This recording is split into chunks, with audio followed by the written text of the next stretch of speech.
Hello, everybody. Sorry about the long wait for start. It's been a morning. Say that. Anyway, happy Valentine's Day to everyone.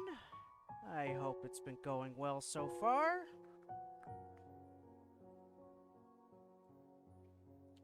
Anyway, we're gonna finish Act 1 of Katawa Shoujo today. I don't know how long it's gonna take. I hope it doesn't take longer than 2 hours.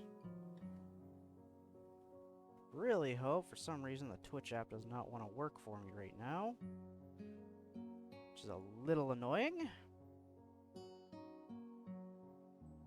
I don't know, I've been in and out of the house today already. Nerves are a little fried, so... Okay, come on. How hard is it to connect to an internet connection, you damn piece of crap?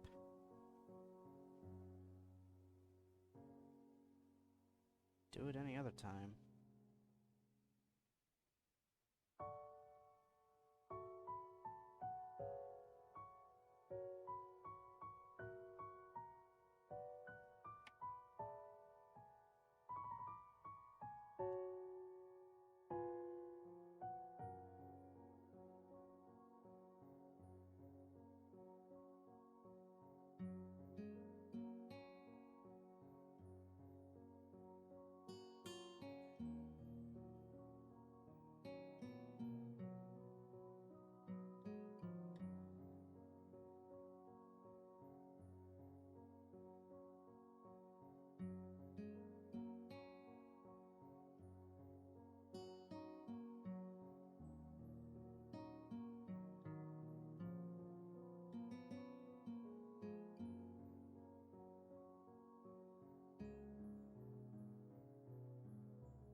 Sorry about that.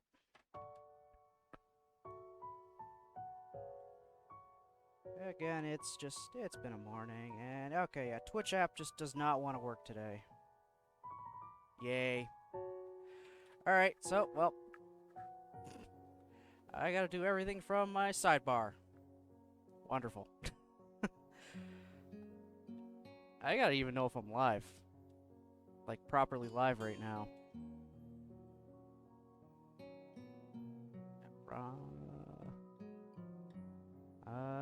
Yeah, I am. That's good. Alright, I'll just keep that open then. Just keep it open from Stream Manager. Works for me. Anyhow.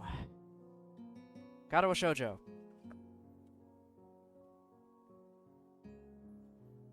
Alright, so. Where did we leave off last time?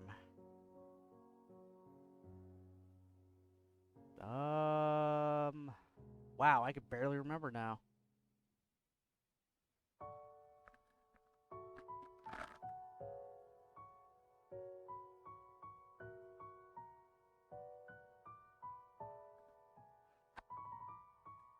Okay. Yeah, sorry if the start of this stream here is very scuff.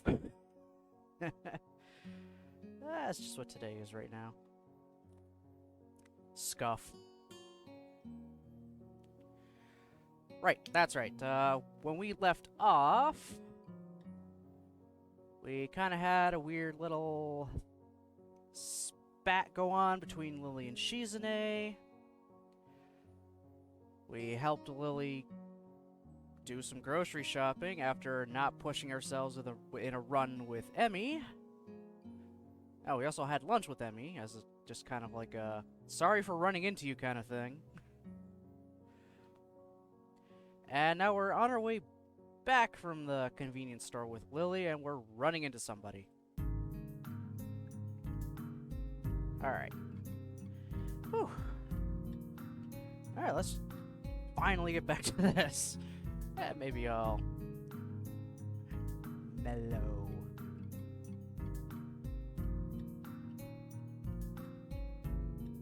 I notice a very distinctive figure making its way toward us, silhouetted by the street lamps. For a second, I think it's another male student from my class, but as he, or should I say, she, gets closer, I recognize her quickly. Rin? What are you doing out here so late? Rin? Lily perks her head, looking like she's trying to focus on listening more keenly. It suddenly comes to me that I should probably interpret the scene for her. It's Rin. Tezuka. I think it was her last name? From our school. She stiffens at the name and gives a complicated looking expression. Something like a forced fusion of a composed smile and a painful cringe. Ah, I understand. I guess Lily knows Rin too. Rin turns to look at us, looking terribly out of it. I'm not entirely sure if she recognizes either of us, or at least doesn't acknowledge it if she does. She looks like a zombie. Or a statue. Or a statue of a zombie. Slowly, some symptoms of understanding seem to lighten her dark eyes. This is something she must react to. Rin blinks once. Very thoroughly. Hello. There's an awkward pause. Everyone is waiting for someone else to say something. What are you doing here this late? I was wondering about that myself too, just now. Some people asked that just before. I assume they were wondering the same thing, or the same. I didn't know. They didn't know either. I asked. That's why I'm wondering. So that was pretty much it. It's a murder mystery without a murder.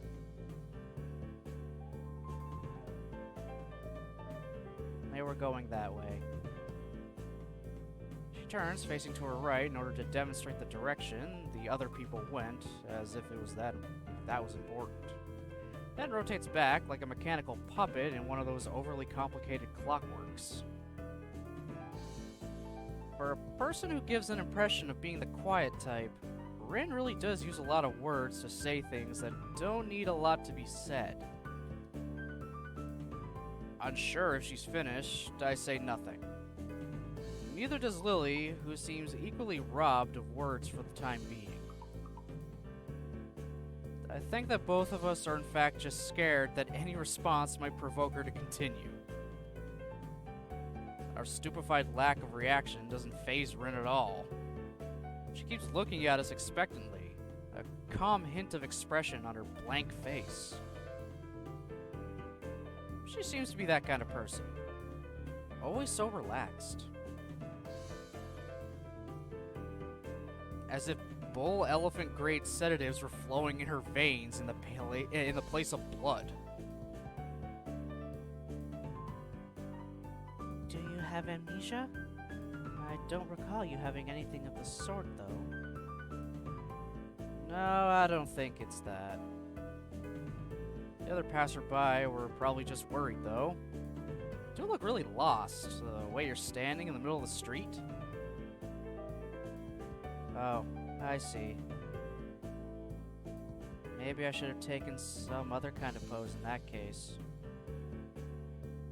I ponder for a while whether I should chase this angle further or give up for the sake of my own sanity. Yeah, just give up, Sal. Please. I decide on the latter. It seems that most of the time, it's better to not read too deeply into what Rin is babbling about. Talking with Rin is like playing chess with a supercomputer who does seemingly completely random moves, as if to mock everything you know about chess. It's like that, except with human interaction. And even if I win, it feels like losing. Damn, it's just like Kenji said. Even when I win, I lose. Is this the power of the girls of Yamaku? Push the thought aside as too dangerous to consider further. It's probably just Kenji's anti-female propaganda getting to me in a moment of weakness. Yeah, maybe taking another pose might have worked. So anyway, you have no idea what you're doing here? She frowns, looking extremely displeased at either my question, or its consequences, or the answer she's about to give. I do have some idea. Can't really tell what kind of an idea. That sounds like progress, at least. Lily sounds as if she spotted an opening of some kind of discernibly normal conversation.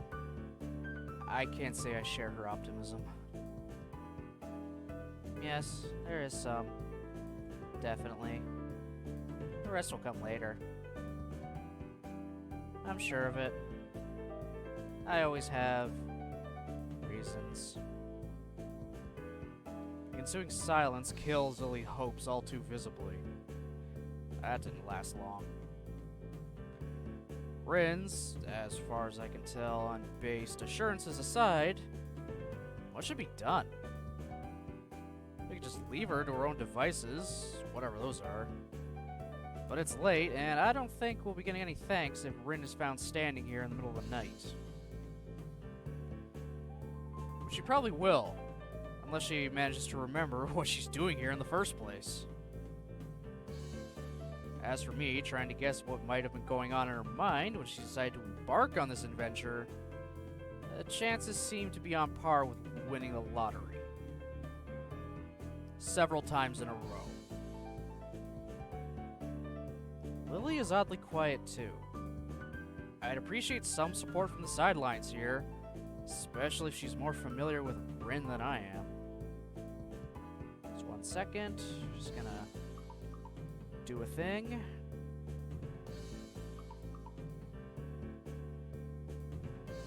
Just enjoy Rin's theme.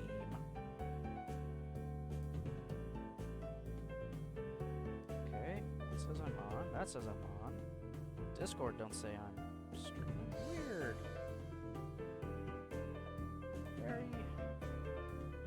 Very weird.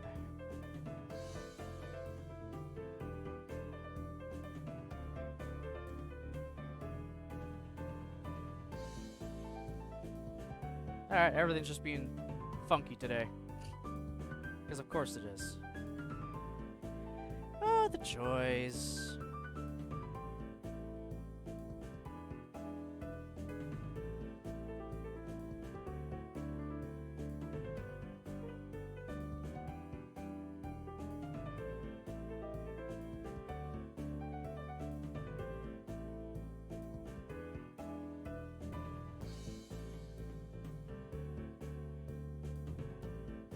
Rock out to this.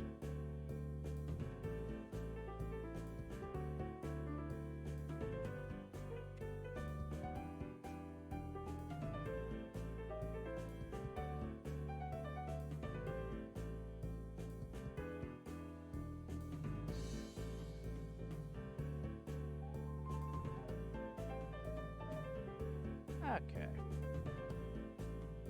Alright, cool. Everything's good on my end. Apparently.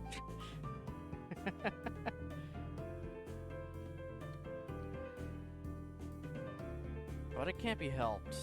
It seems her familiarity with Rin is exactly why she's staying subdued. So I assume you're going somewhere? Not coming back to school? Any idea where? Her eyes widen in shock, and she jolts back in a somewhat artificial way, making it seem like an act rehearsed for situations like this. Are you a mind reader? Is that your disability? How unique. No. What? Why do you think that? Why would you think that? You knew what I was doing. It was just an educated guess. We walked the same street in the other direction just before to get to the store. If you were going to the school, we would have met you on the way. Oh. She looks a little disappointed. Like Kenji, Rin appears quick to jump to completely irrational conclusions. Maybe it's something in the water here. I'll make a mental note to stock up on soft drinks. You know, that is the second time this week that someone has asked me if I was a mind reader. Do I really give off that impression? Rin shrugs her shoulders, which is all the answer I get. No. Maybe you should come back with us to the school. Lily interjects, just as I am about to further debunk my alleged mind-reading capabilities. She sounds rather concerned, the paper-thin smile on her face badly disguising that fact. Maybe she came to the same conclusion as I did. For everyone's sake, I decide to let the mind-reading topic drop, as it's entirely inane anyway. Yeah, Lily's right. If you can't remember, there's no point in staying here. Rin considers this rather simple deduction for a moment, then nods. Okay. Start towards the school again, having wasted way more time than necessary with this episode. Rin walks along the edge of the sidewalk in her rhythmic way, looking like a mix of a sleepwalker and rope dancer, while Lily keeps one hand on my shoulder, tapping at the ground with her cane. Tap, step, step, tap, tap, step, step, step. Apart from that, and a few fragmented beginnings of conversation, it's quiet. A quiet quite apart from the relaxing one into town at that. So how's the mural going? You're gonna get bad luck. Never talk about works in progress. I'm sure it'll be wonderful. Bad luck. Tap, step, tap, step. She doesn't care to talk about it. Lily's politeness feels out of place for the first time. Step, step, step. The hill Yamaku rests on top of is surprisingly steep going uphill. We slow the pace, but I still feel a pulse rising and breathing getting heavier. Almost there. I can see the gates already. More than that, though, I notice that Lily's hand slightly tightens on my shoulder. Interpreting it as a gesture that she wants to ask something, I speak up. Anything wrong, Lily? I resist the urge to say, aside from our traveling companion? But only just. For a moment, she seems to debate whether we should even bring it up, but goes for it anyway. Is everything alright? Alright? How do you mean? The fact I can't interpret her incredibly vague question puts her off for a second. It's just, you seem unusually tired, I guess. Now that she brings it up, I notice that my breathing is strangely heavy.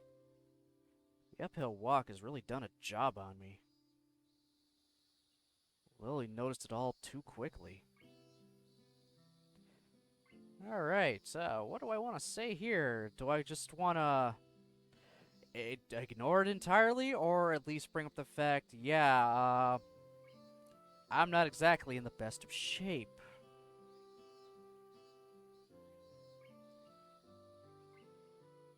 Well, we want to open up. We want freaking Hisao here to open up, so Just be honest with her, man.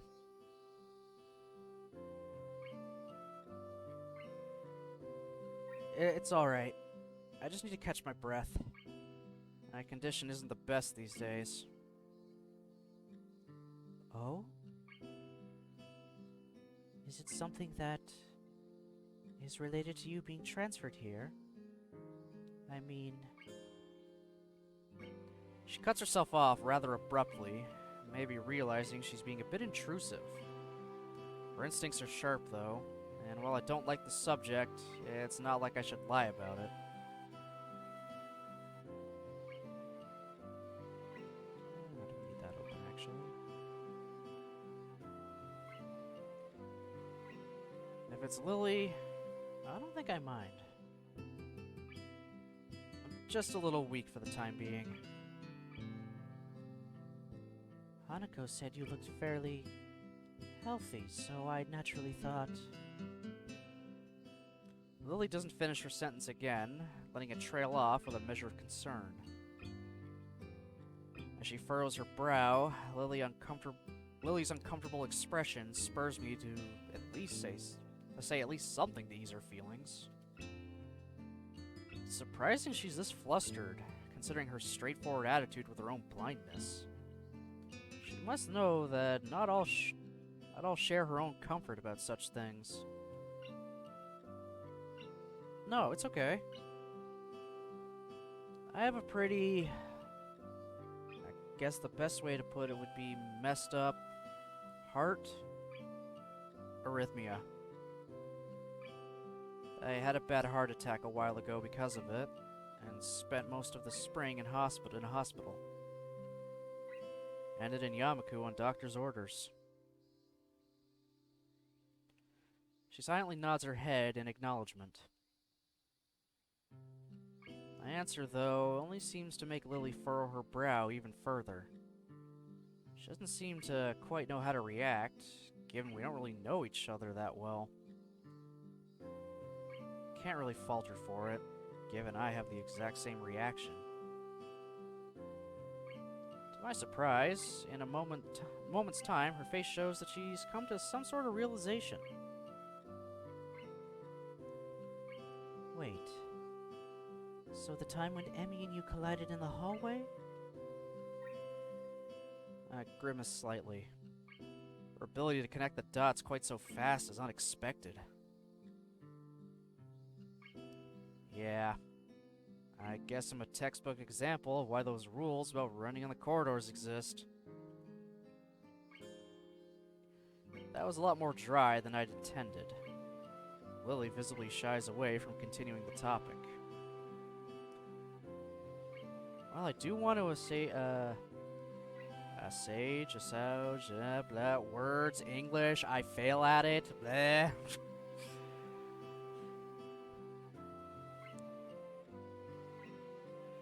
Well, I do want to, assuage, God,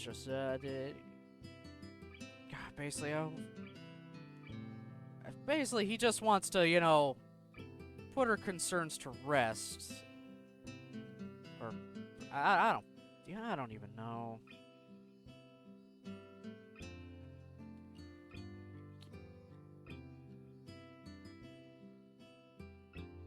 I'm gonna pronounce it like Gage.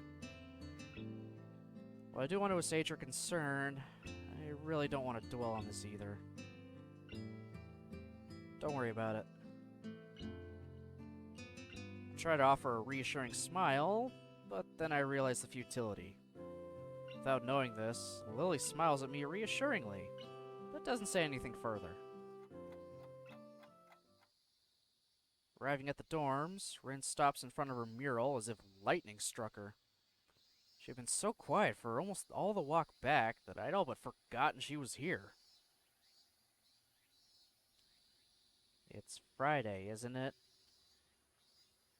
Yes. Friday, the 8th of June. This is bad. Bad? Why? I think I'm gonna go in the fetal position and throw up. Possibly in reverse order. Is something wrong? No, nothing is wrong. It's Friday, and nothing is wrong yet. This mural, it's gonna be needed to finish by Sunday, so everything's alright. About that, internet just wanted to be weird. Had to quickly reset the router. Yeah, but we're all good now. I assume.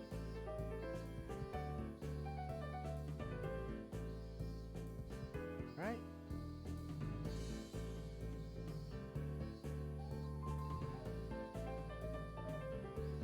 Come on, app. There you go. Showing up, doing my thing. Yeah, there we go. Alright, awesome. Okay, we're good.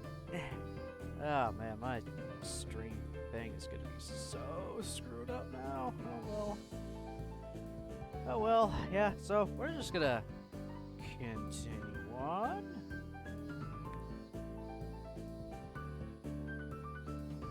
So she's behind her schedule. Calling Shizune's exasperation at Rin's carefree attitude several days ago.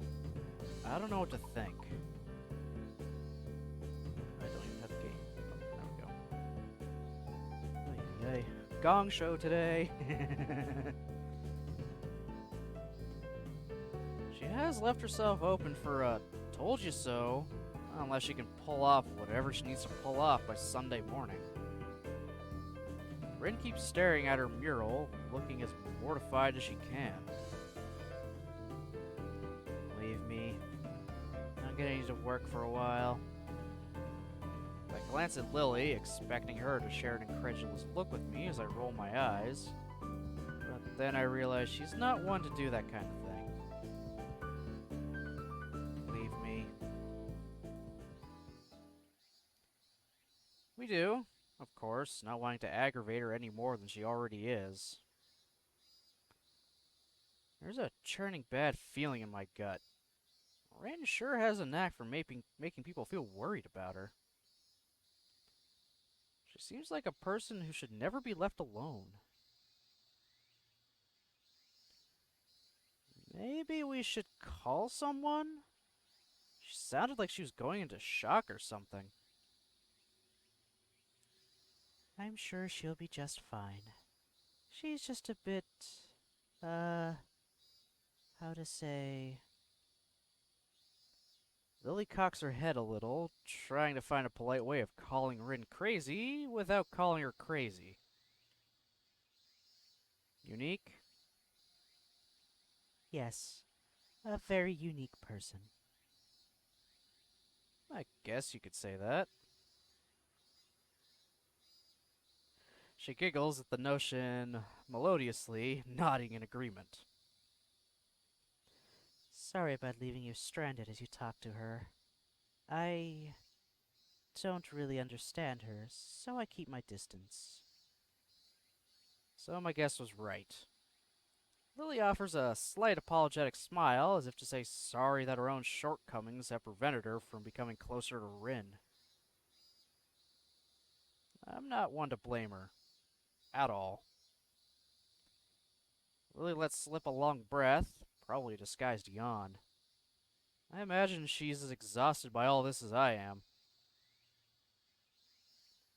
I'd better leave now and give these to Hanako. Thank you for the company, Hisao. She smiles very sweetly at me. It feels different than normal, despite the fact that she seems to be smiling so often. I can't put my finger on what the difference is. It's just different. Relaxed, I'd say, but that's probably just relief over getting rid of Rin. Maybe. Yeah. Good night. Say hi to Hanako for me. I will. Good night.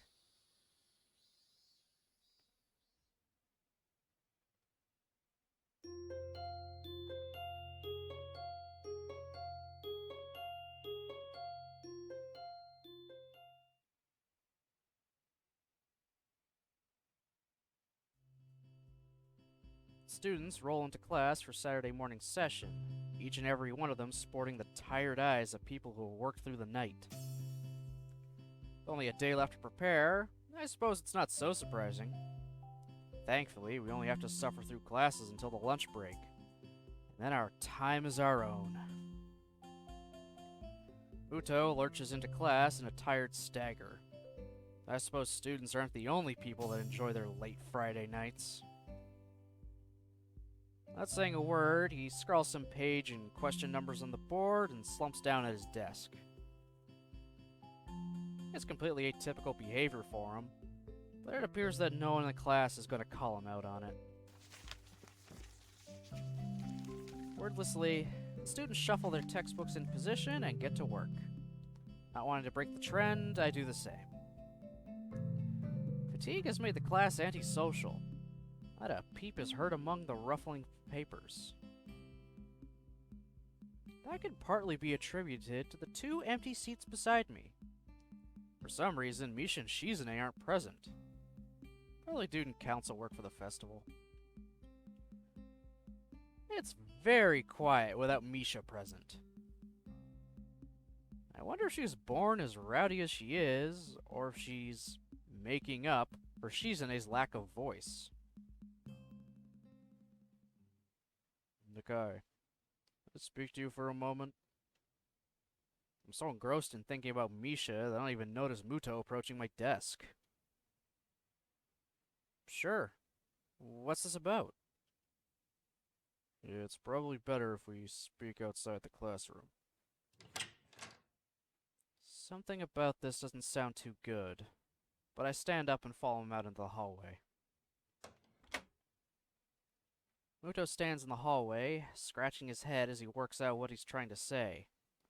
Not knowing what's going on, I wait silently. So, tell me, how are things? Things? I expected Muto to be a little vague, but this is pushing the limits. You know, things. You had a week to settle in now. So how are things? Fine, I guess. I see. And how is your condition? I paused before condition seemed a little unnecessary. Oh, the pause before condition seemed a little unnecessary. Haven't had any problems so far. Brief shimmer of relief passes across Muto's face. Good. That's good. The school nurse was a little concerned that you might have been pushing yourself a bit too hard. He asked me to keep an eye on you when he couldn't. That makes sense. I'd ask that you don't blow us off so freely. As much as we try to give you the level of education that you'd get at a normal school, you have to realize that you have limits. Our goal is to make sure that you know where those limits are, and how to maximize your potential within them. Do you follow me? I guess. I mean, I don't plan on doing anything stupid. Well, that's a start, I guess. So then, on to my next question. How are you finding your studies? I understand you were laid up for a while. We're not too far ahead, are we? I don't really think so. I tried to keep up when I was in the hospital, so it hasn't been too hard.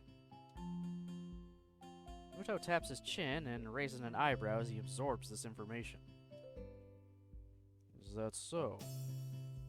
I suppose there are still students out there who realize the importance of learning. I wouldn't go that far. I was only trying to keep myself occupied in my little life support prison. Well, yeah. You gotta keep up with these things, right?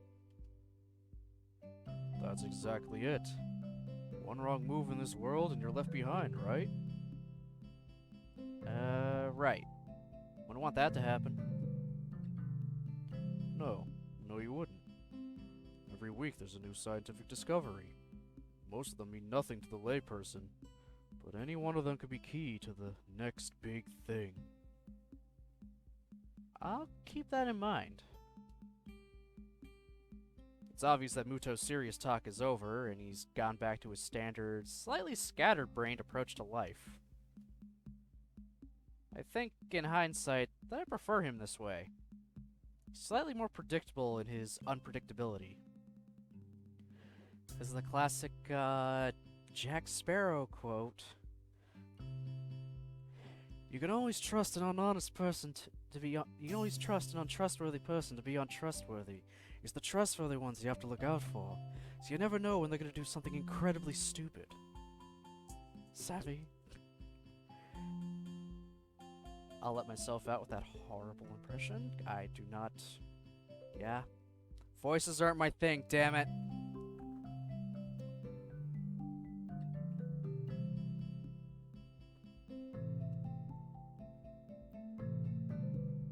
Well then, I think that's all I really had to say. Let's get back inside, shall we? My relief at that suggestion is insurmountable. Sure. You're the boss, right? Muto pauses for a moment. I don't think any of my students has ever said that to me before.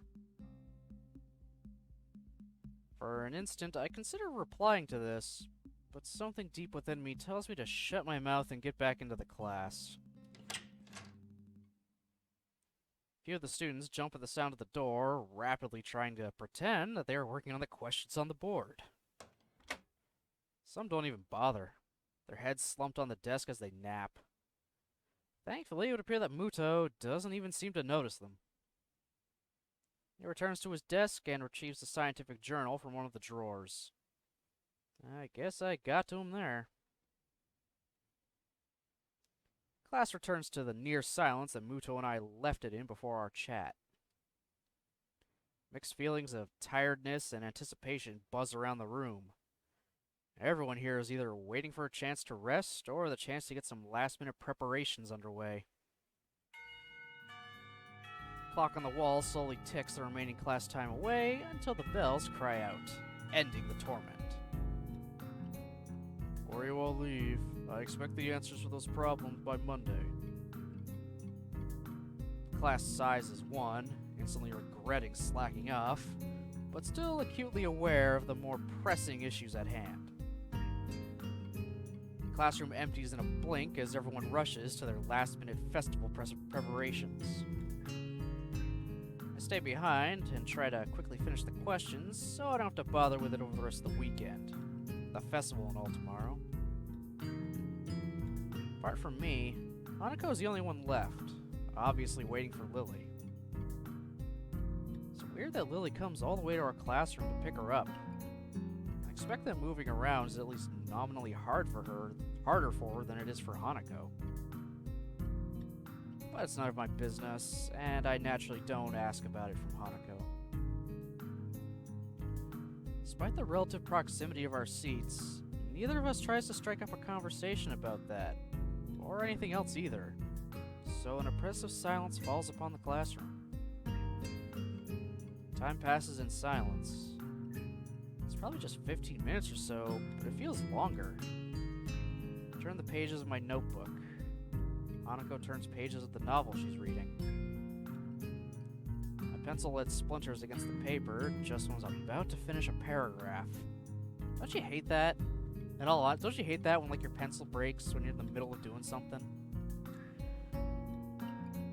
Especially if you're in school or like high school or college, that happens while you're in the middle of a lecture. It's like, damn it, now I gotta try and find a sharpener or something.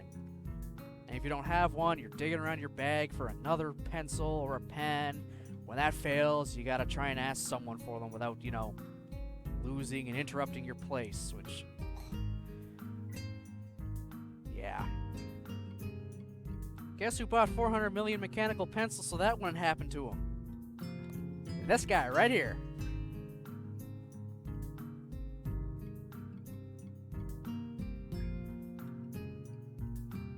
Sounds of my irritated sigh and subsequent fumbling around for a sharpener feel like they're breaking the mood in the classroom. Hanako keeps her eyes firmly away from my direction. Before long, Lily's tall figure appears in the doorway. Hanako? Her name is all it takes to make Hanako jump up from her desk and run to Lily.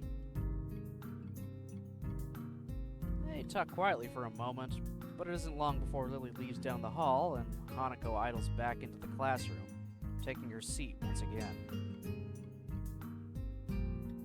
I watch Hanako out of the corner of my eye out of sheer curiosity at the idea that the two would be separated. For a couple minutes, she does nothing but sit with her chin in her hand, staring at the desk dejectedly. The boredom eventually becomes too much for her, though, her slender frame reaching into her bag and pulling out a small book. Come to think of it, that isn't the one I saw her reading at the library. She must be quite a fast reader to get through them at this rate. But why would Lily leave her to her own devices? Seems to be quite out of the ordinary, going by Hanako's reaction. Ah, that's right. I think Lily mentioned something about going to town today before Rin bumped into us. The thought of that walk makes me look outside. The bright sun and occasional people wandering around and enjoying the afternoon make me yearn to get out of school, or at least do something other than sit here. Giving in to one of my worst vices, procrastination, I decide that history is a subject best studied on a Sunday, or a Monday, or on any other day than this one. I give a grunt as I lever myself out of my seat, briefly debating with myself whether or not to hang out with Kenji. He doesn't strike me as the enjoying the nice weather outside with others kind of person, really. I guess I'll catch up with him later. Changing tacks, I briefly entertain the idea of talking with Hanako, but by the time I look at her seat, it's vacant. She must have left for the library. There's gotta be something I can do to kill the time. I'm gonna do another save here.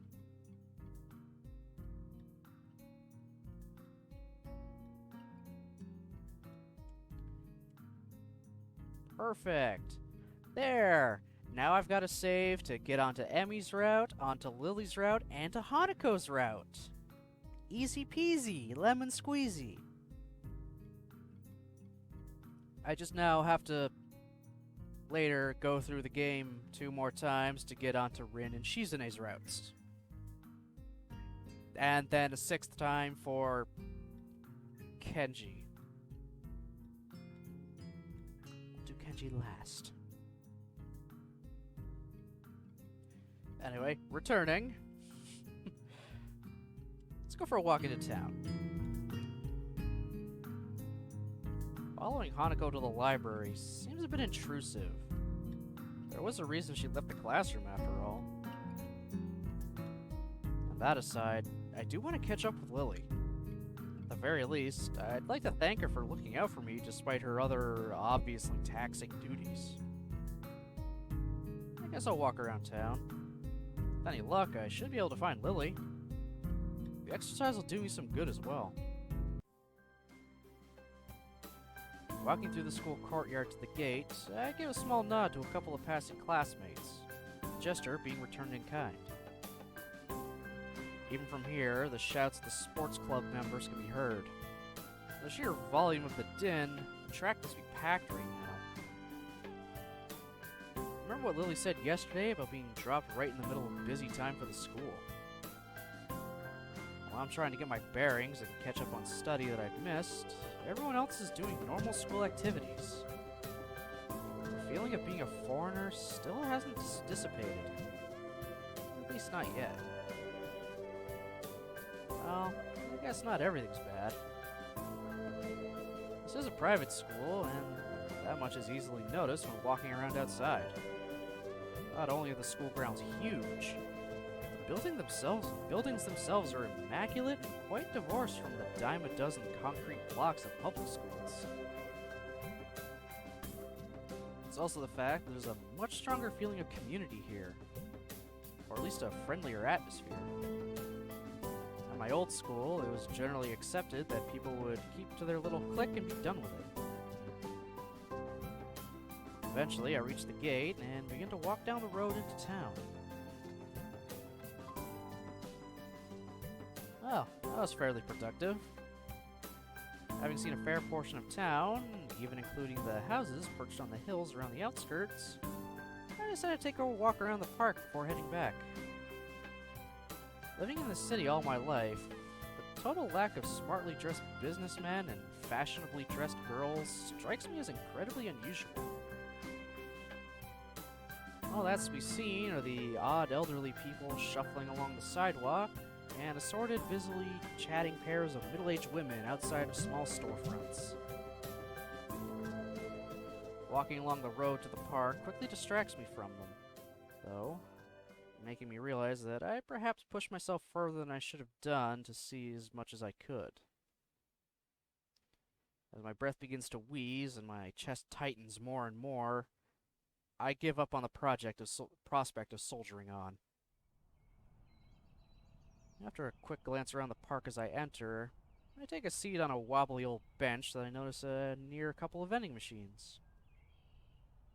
For minutes on end, I sit with my head bent over, forcing myself to take deep breaths. I feel more like an old man than a teenager who should be in the prime of his life. Stay in the hospital, surgery, and the medications must be taking their toll on me. Damn it. Eventually, my breathing returns to normal, and the muscles in my chest loosen. Not without a fair measure of relief. Guess this means the end of my little sojourn, though, in any case. There's a cafe on the far corner, so I'll stop by to quench my thirst before heading back. A little bell above the door signals my arrival to an empty counter. For a few moments, I stand there waiting, my eyes every now and again drifting from one end of the counter to the other, searching for a service bell. Eventually, a door some ways behind the counter opens, the person emerging from it taking me by complete surprise. Yuko? Hi, I had no idea you worked here.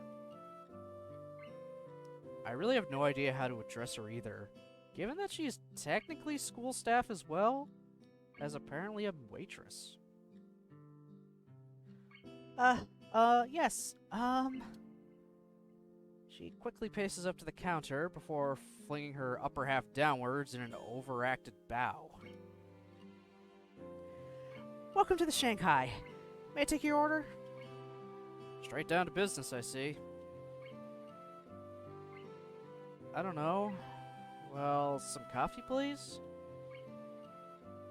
Yes, certainly. I'll make it right away and bring it to you when it's done. Thanks. Yuko's formality takes me aback. She seems to take her job very seriously. Obeying her instructions, I turn around and quickly glance around for a free table. Considering the cafe seems to be empty, this is a simple task to accomplish. As I walk toward a table adjacent to the window, I notice a flash of yellow around one of the table dividers. Sure enough, no more than a glance is needed to ascertain that it's a certain Sato at the table. That said, I don't recognize the suited figure across the table from her. Blonde, fair-skinned, and only a little shorter. She? I think she. Must be a relative. Since the two are all but silent as the suited figure takes a swig from a cup of coffee, I decide to greet Lily. Some part of my coming here was in order to meet her, after all. Hi, Lily. Isao?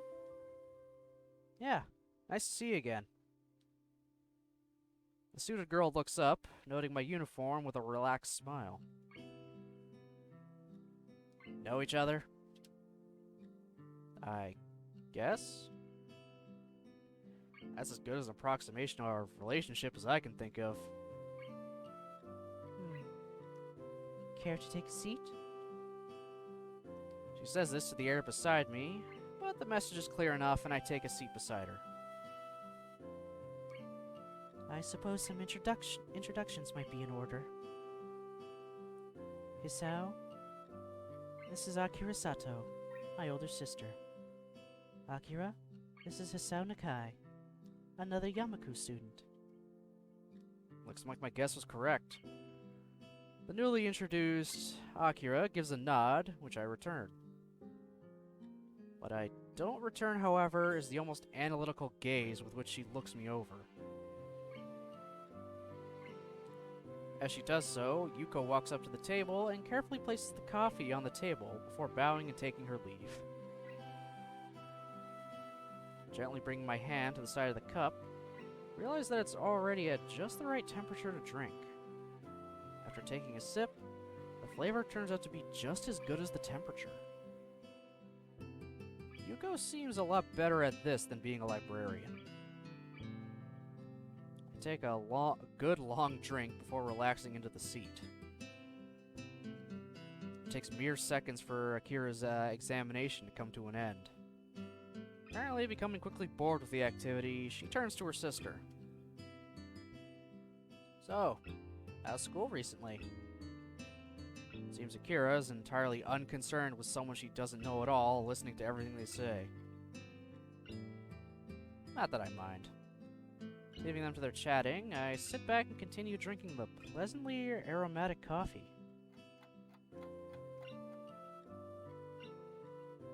Sounds like it's pretty busy for you then. At least I'm not cooking your meals after school anymore. As they talk, I slowly realize that I'm entirely unable to gauge Lily's emotions through her eyes, as I would for any other person. It becomes slightly unsettling as I subconsciously focus on that fact.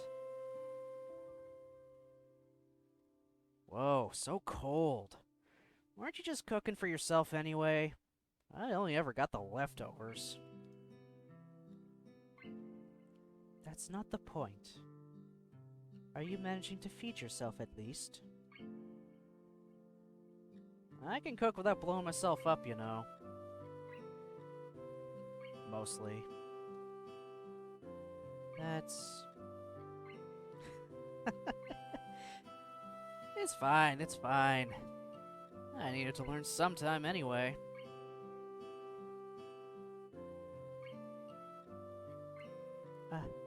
Lily? Everyone present is momentarily distracted by Yuko, who places a cup of tea on the table for Lily. Taking the moment to glance at her watch, Akira levers herself off her seat and gives me a quick nod. Well, I'd better be off. Nice talking to you, Lily.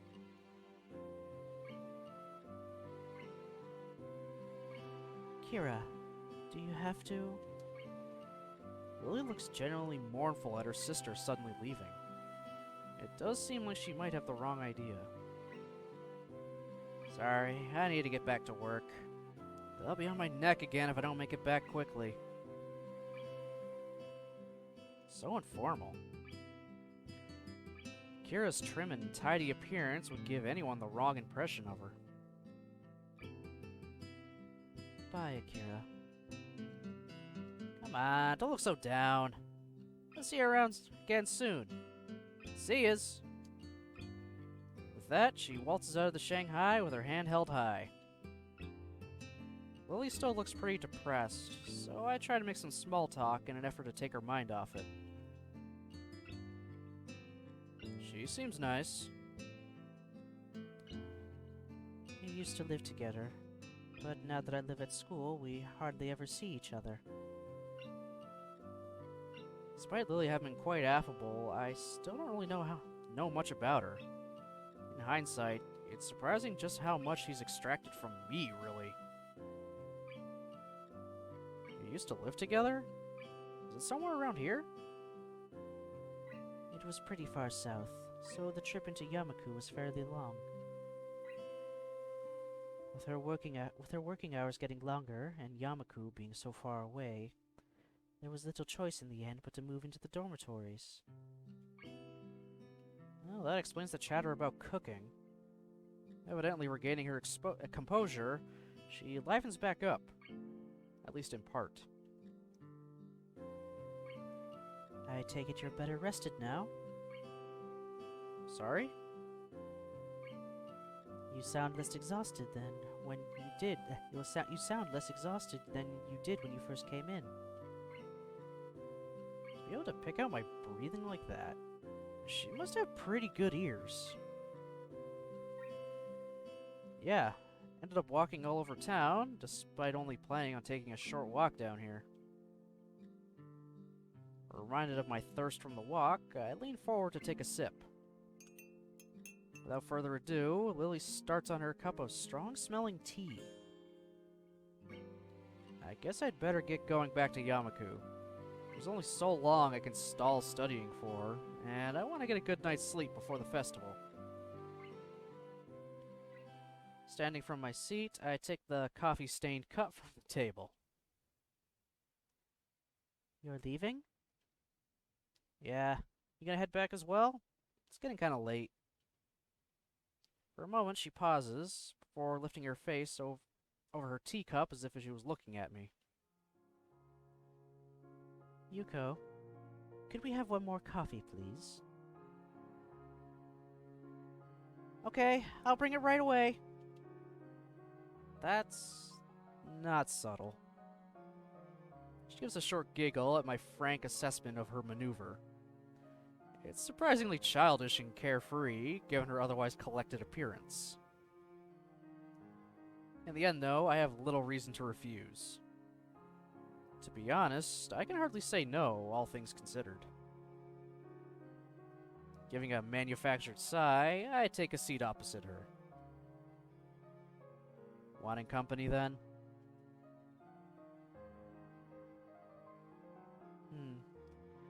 I'd say that it's more that I was wondering.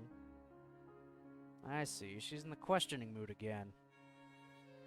She does seem to be unusually interested in me, or at least curious. Do you have any siblings? Not exactly an unexpected tangent. No, only child. To be honest, the idea of having someone that close makes me a bit envious. Interesting. I raise an eyebrow, which of course goes unseen. The short silence communicates the question well enough. It's just that others have said the same thing before. It's a difficult subject to try and think about objectively, given that I've always had someone like that. I can mostly understand what Lily means, given that it'd be hard to place oneself outside of a situation they've been in all their life. She and her sister must have a pretty close relationship. Taking pains to interrupt us as little as possible, Yuko dutifully comes over and places a cup on the table. Lily thanks her as I sit back down, taking in this vexing girl in front of me. Despite always seeming to be on her guard and in control of herself when talking to others, she has an almost childlike curiosity about other people.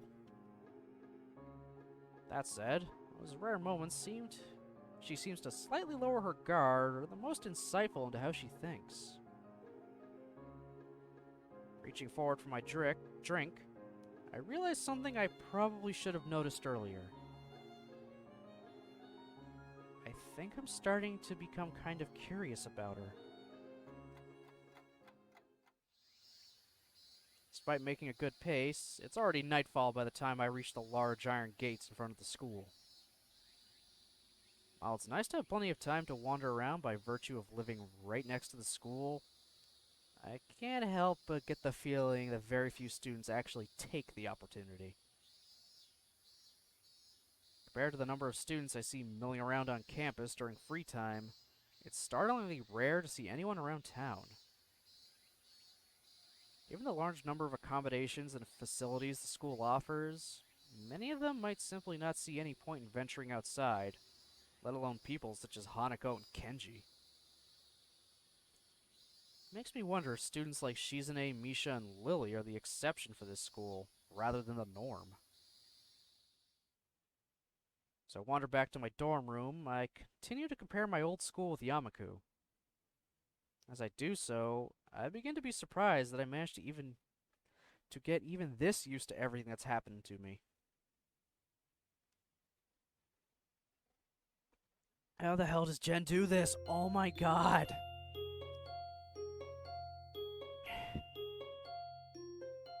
Sal's the one that's having breathing problems. I barely take breaths as I talk, so I'm getting winded.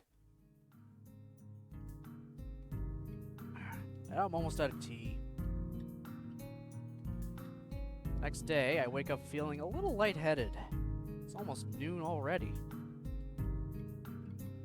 Sleeping late is fine, since it's Sunday and there are no classes. Not just a Sunday, though, but the festival as well. From my window, I can already see people at the soba booths slinging noodles onto plates for people with a craving for low-quality food. Throw back a handful of my morning meds and ponder how to spend the day.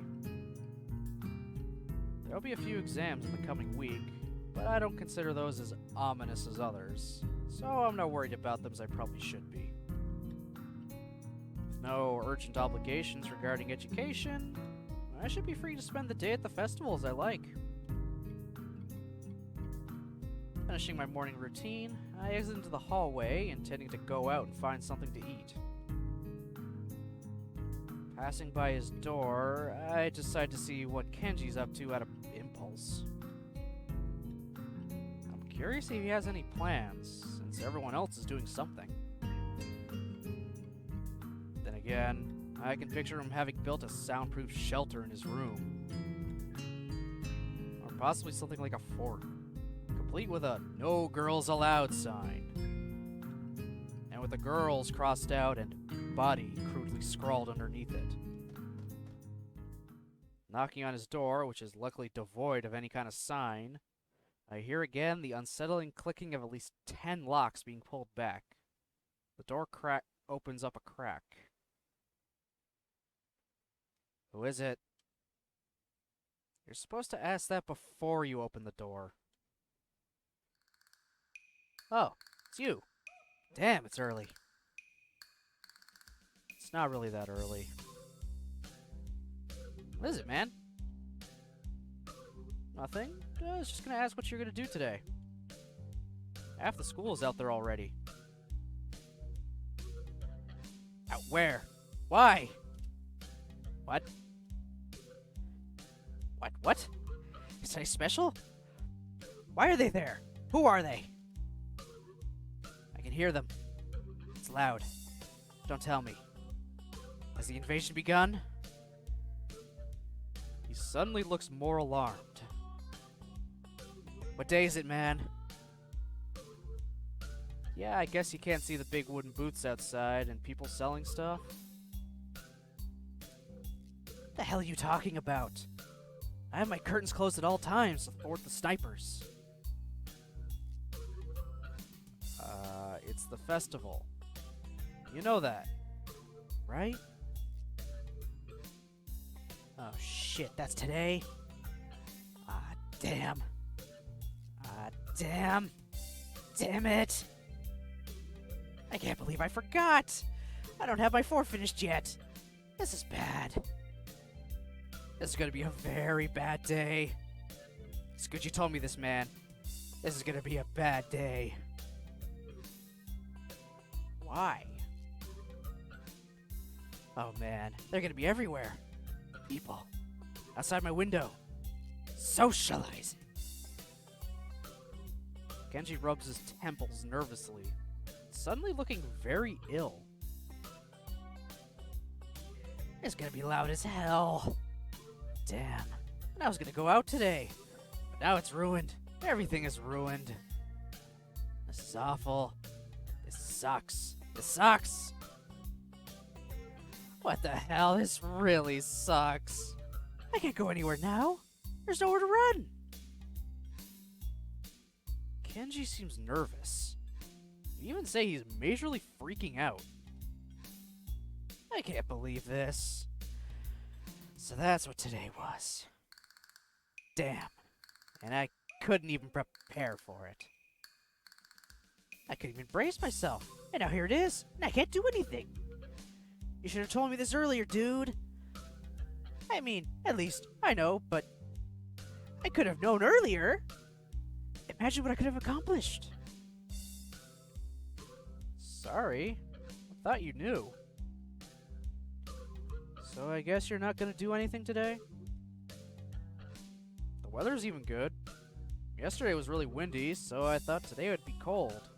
It's not though, so there's no reason to just stay inside. Yeah, you should check the festival out. Kenji groans and covers his face with his hands. Ah, no. I can't do it. They'll eat me alive out there. I know it. That has to be a joke. But he said it was such a straight face. Relatively straight. What are you gonna do? We should hang out in here. You can help me build my fort. I might still make it if we work together. I don't know. I'm pretty hungry, so I thought I'd get some food first and then check out the attractions. Your class project seemed pretty cool, and I gave a hand with it, so I want to at least see that one and chat with Lily, I guess. Speaking of that, don't you have an obligation for the project? Are you out of your mind? That blind broad is up to no good. I can feel it in my spleen, man. Her presence like a dark shadow that's in the way of my great vision. As expected of blind people. What? Besides, I thought you were also... He holds up his hand to interrupt me. Only legally. Metaphorically, I can see farther than any man before me has seen. Kenji looks stoically into the metaphorical distance to emphasize his statement, thrusting his chin forward to look manly. Actually, it's just the corridor wall 2 meters away, but it's all the same. I can see the future of mankind, and it's a dark one unless the threat of women is stifled. They're everywhere. He flings his scarf nervously, faster and faster, like he's trying to start a fire. No, fingers, not flings. Whatever. Words! Then slowly begins to calm down once the panic attack finishes running its course. I'm gonna have to find some place to hide in. A safe haven. And then knock the lights out myself so I don't have to experience this horrible day. I have the perfect thing for that. I must prepare now. Don't go to the festival. Okay. Later, dude. The door slowly closes with a low creak, and I don't know how to feel about what Kenji just said. After buying a plastic plate of takoyaki from a stall belonging to the class next to ours, I take a seat in the school gardens and watch people pass as I tentatively nibble away at the rather bland-tasting item. Guess I shouldn't complain. It's better than nothing, and it didn't cost much. As I look out towards the school, watching the people coming and going proves a surprisingly entertaining way of passing the time as I eat. Little children accompanied by parents or grandparents scamper about in the din from event to event, one hand dragging their company and the other bearing an oversized colorful snack. Can't help but notice the age range among the people here is skewed toward the elderly, something that I'd noticed when I was walking around town. This must be one of those towns where the only people left are those that lived here their whole lives and ardently refused to leave, and those wanting to live out the rest of their days in one of the increasingly few tranquil places. Guess that also goes a way to explaining how conservative Yamaku's school culture seems to be. Not that I mind one bit. I kind of like how calm Yamaku and its surroundings are. The heat, though, is another matter entirely. Sitting in one place for so long has focused my mind on how annoyingly humid it's getting. Not the hottest part of the day is here. Better get moving if I get.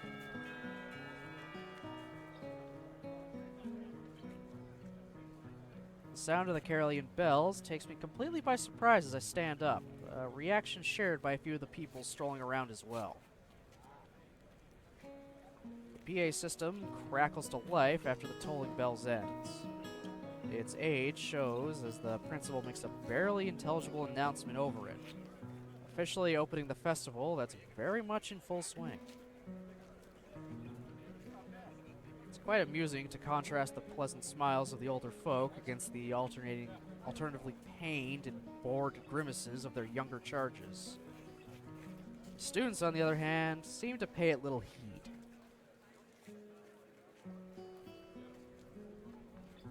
Nevertheless, as the address finally ends, all are united in polite, if not overtly enthusiastic, applause, and then get back to business. Slipping a hand into my pocket to look as relaxed as possible, I casually glance around for something to do. It's somewhat difficult to see very far with all the people around. I decide to fall back on a tired and trusted rule. Go where everyone else seems to be gathering. Right now, that's the school courtyard and surroundings. Throwing the used plate into the trash can, I make my way toward the school building.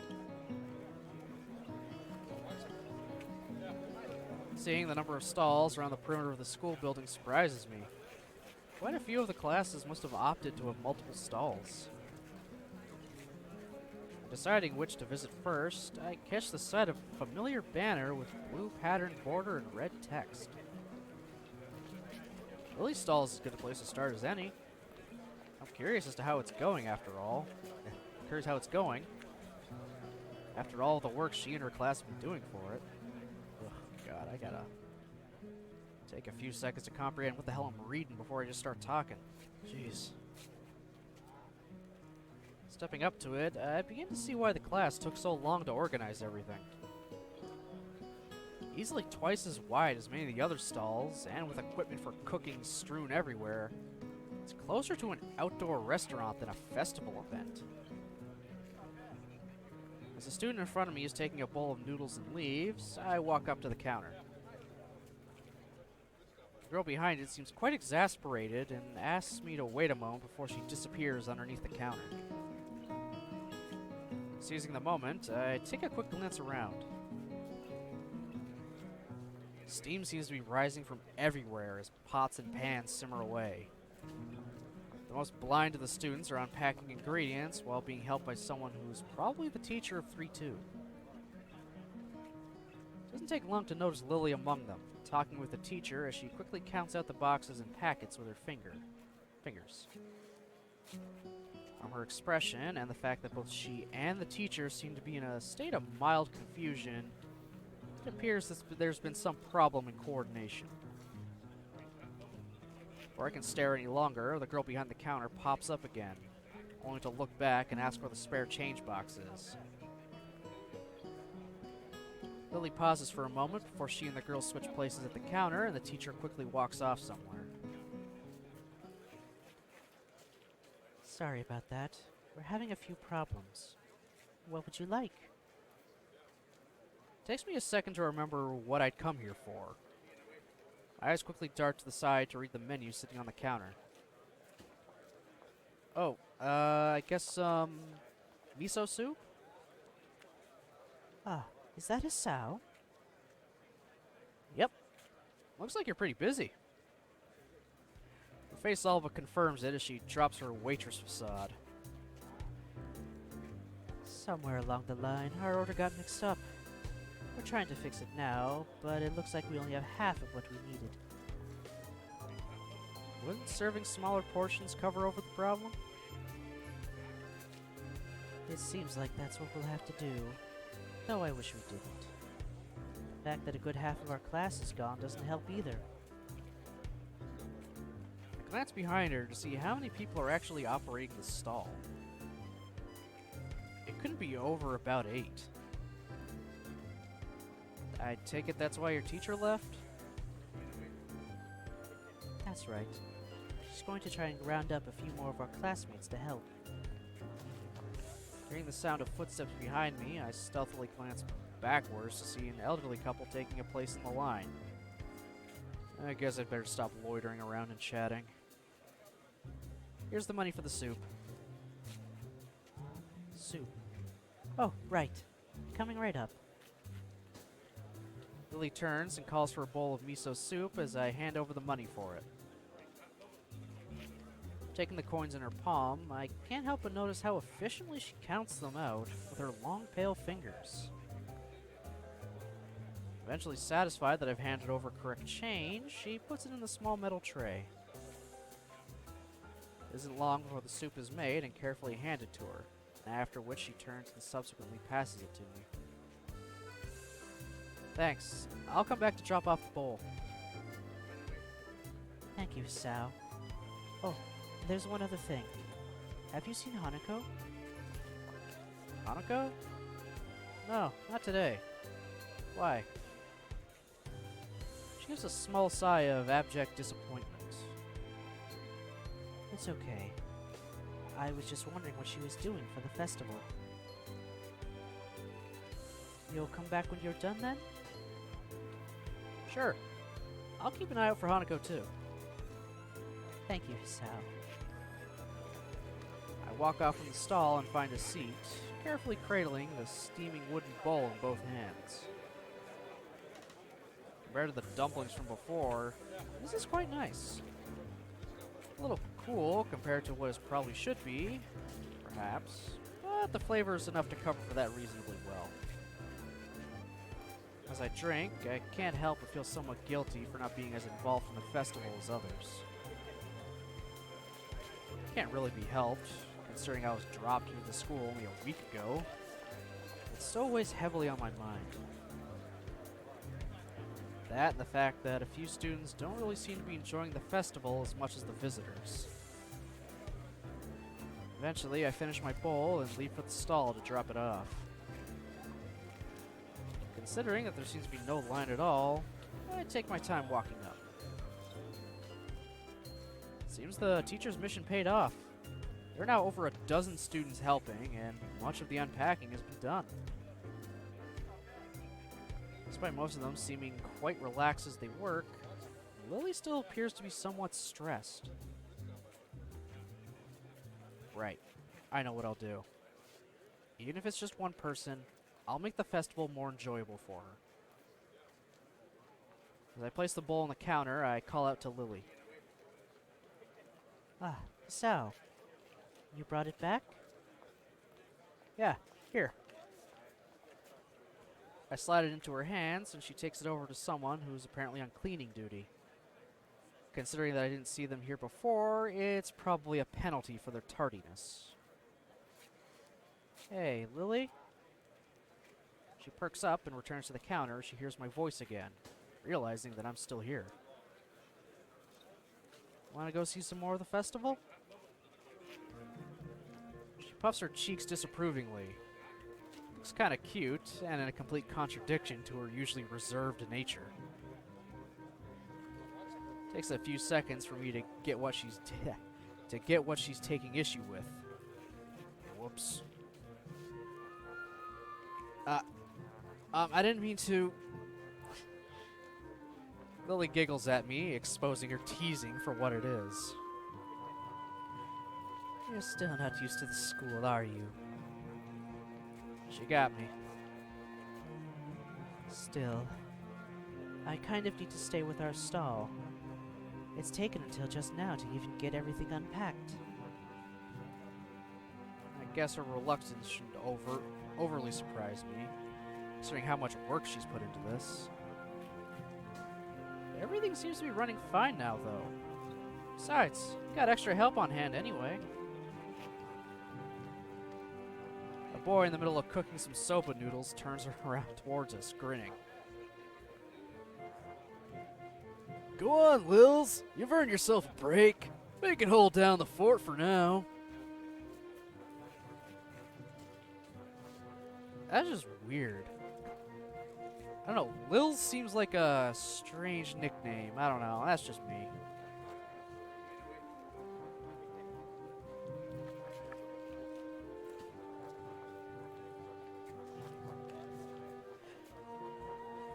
If you say so, it's okay.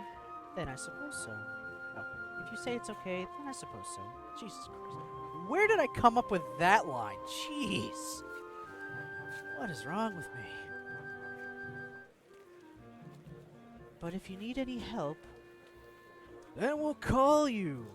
Go on, we'll be fine. Lily finally gives up her resistance as he waves a spatula at her. She feels her way around the back of the stall and picks up her cane on the way. I guess the first thing we should do is look for Hanako. Lily seemed kind of worried about her, and I doubt she'd be the kind of person to enjoy milling about in crowds like this all alone. So I guess we should search for Hanako. Where to first?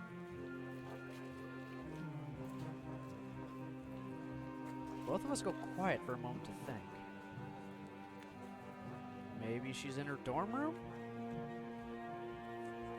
I doubt it.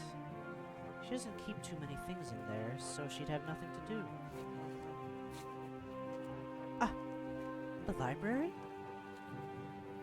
As good a place as any to search for an avid reader, I suppose. The library it is. I'll check there first, then.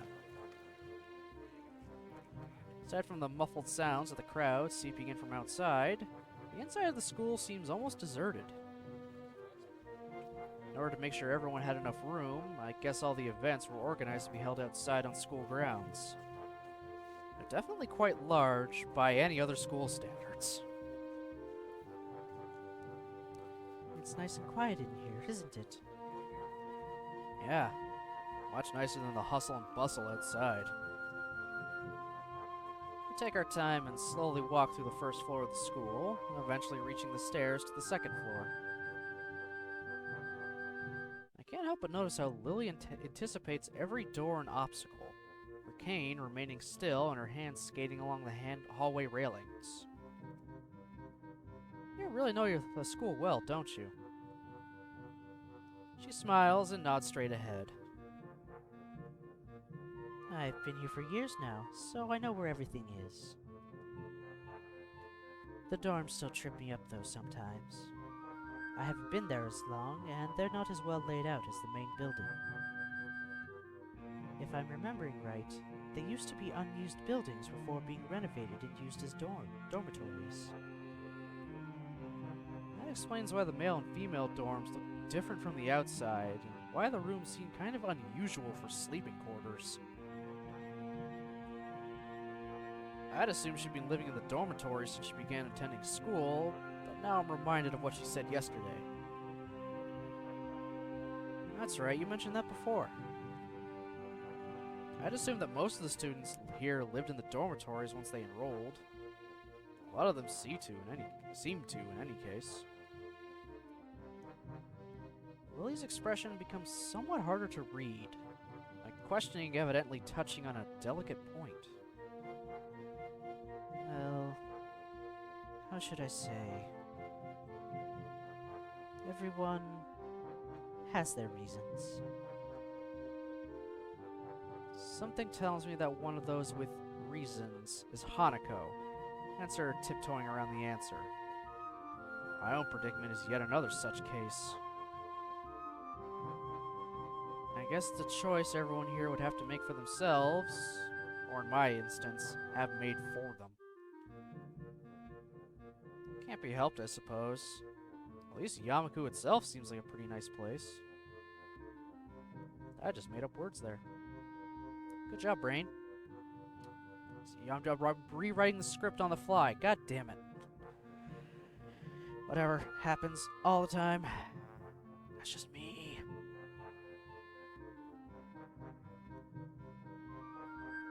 Ooh. A little stiff.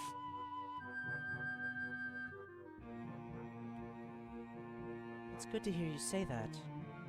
I thought you were coming to dislike it. What about you, though? My reversal of Lily's statement takes her by surprise. I've been here for a while, so... It's not that. You just seem pretty depressed about, Akira.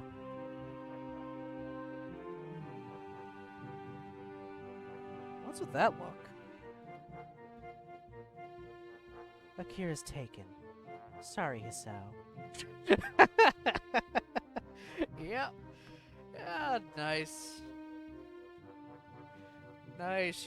She assumed we wanted her sister. Well, how? But whatever. Lily never sees how fast my palm meets my face at her sly accusation. Hey, I was worried about you. There's no way to respond to concern. Well, she gives an amused grin. We round the corner of the hallway and enter the library. As we do so, it isn't hard to spot Hanako, considering that the room is completely devoid of anyone else. Given that there are no staff around, I guess there's no need to heed the usual library rules. I call out to her. Hey, Hanako. Hanako is here? As she hears our voices, Hanako's head flicks up from behind a book. Probably the same one she's been reading on Friday.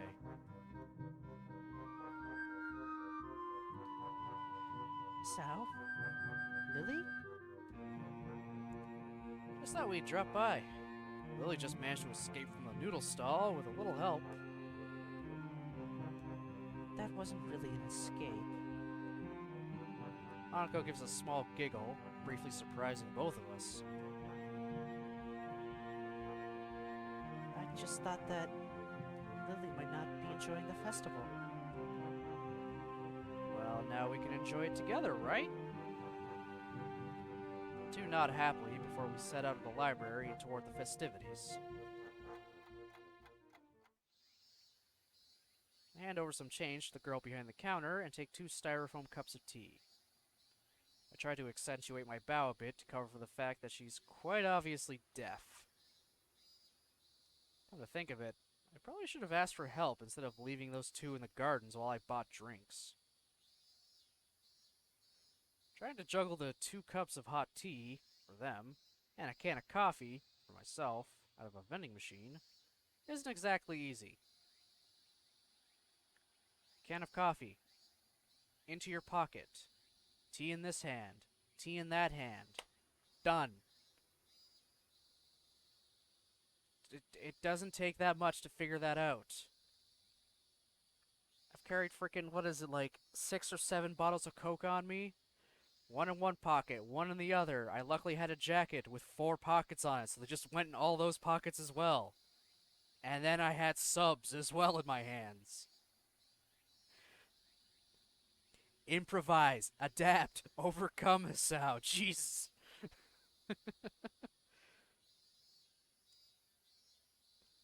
Some careful maneuvering, though, I managed to keep everything stable and upright as I walk over to the bench where Lily and Hanako are sitting and chatting. It's actually quite a nice place. Lit only by moonlight, it's tucked away some distance from the main events.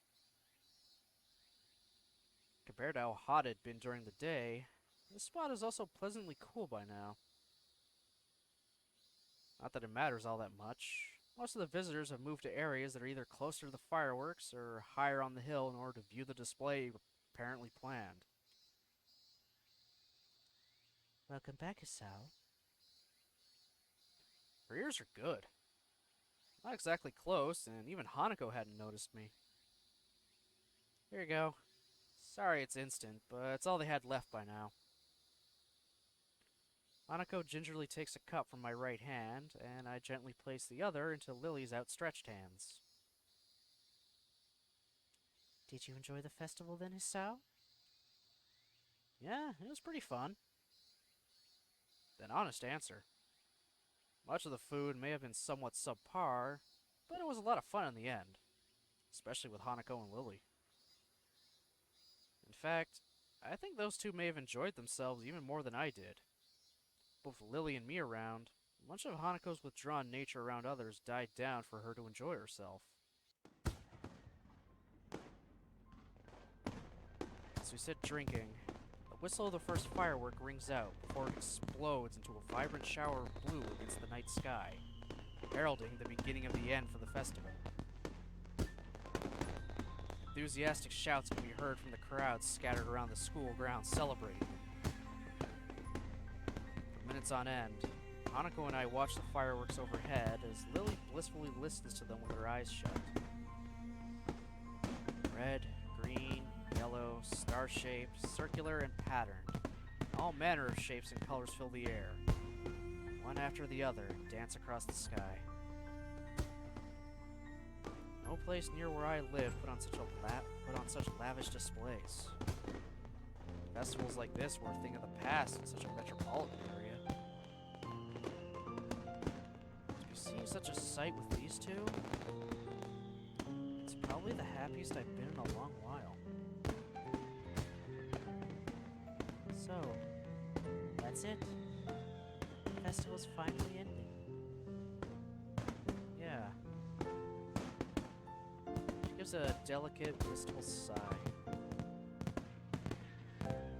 As much as I might complain about all the stuff we have to do, it's still sad that we'll have graduated for the next Yamaku festival. I walk forwards and stand beside Lily, gently resting a hand on her shoulder. Don't worry. Still have Tanabata later in the year, right? You're right. It'd be nice to go there when it comes. Minutes of silence pass, with only the blast of fireworks to be heard. Seeing these two reminds me of the words of advice that Lily had given me as we walked into town together. Cherish the opportunity to make new friends, huh? Hey, Lily? She turns her head slightly to show that she's been listening. Hanako's gaze still firmly fixed on the technicolor fireworks bursting overhead. Mind if I join you two for tea every now and again? The smile on her face is more than enough to see her answer. It would be a pleasure, Hisao.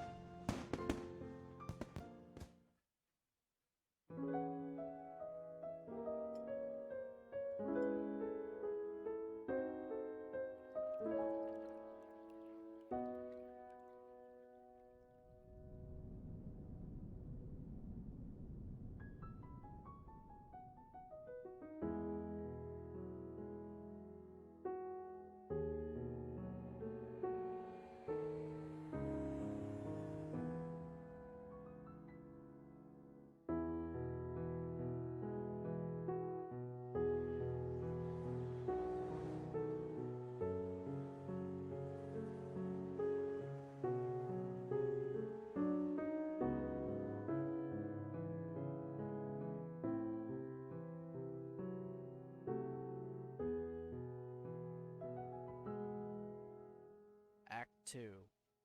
Past.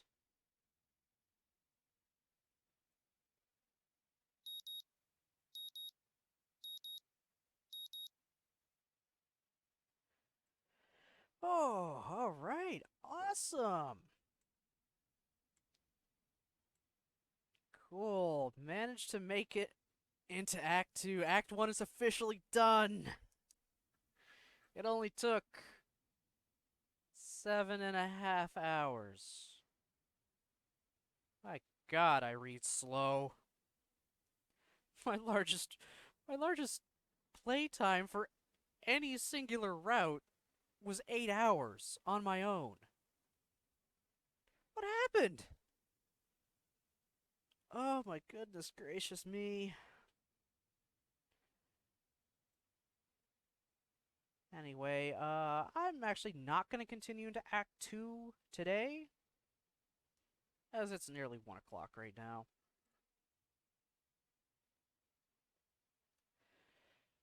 Anywho, tomorrow... Well, actually, I'll just lay out the rest of the schedule for the week. So, I forgot to post it last night, but I will post it right after the stream. Monday and Tuesdays from now on, because we're done Tales of Symphonia, we're now going to be replacing that with Katawa Shoujo. So yeah, Mondays and Tuesdays will be Katawa Shoujo. Wednesday, Thursday, still gonna be, Stardew Valley. And Friday, Saturday will still be SD Gundam. I'll put a poll up for what Viewer's Choice Sunday will be. Because, well, I replaced Viewer's Choice Sunday with, Katawa Shoujo just to get through Act 1. So that'll all go up. Tomorrow's stream will start at 10 a.m. Every other stream for the week will start at 12. I have no other actual announcements, I don't think. Maybe I'll just... So, games I'm going to throw up onto the poll for Viewer's Choice Sunday are going to be 7 Days to Die, Star Wars Republic Commando, and what else? I want to get something new on there. I will throw Monster Hunter World on there as well. Okay, yeah, that works. So yeah, there'll be a new Twitter poll up there shortly. 10 a.m. Eastern Standard Time for Katawa Shoujo tomorrow. I hope everyone has a great day and a happy Valentine's Day. I'll see you all next time.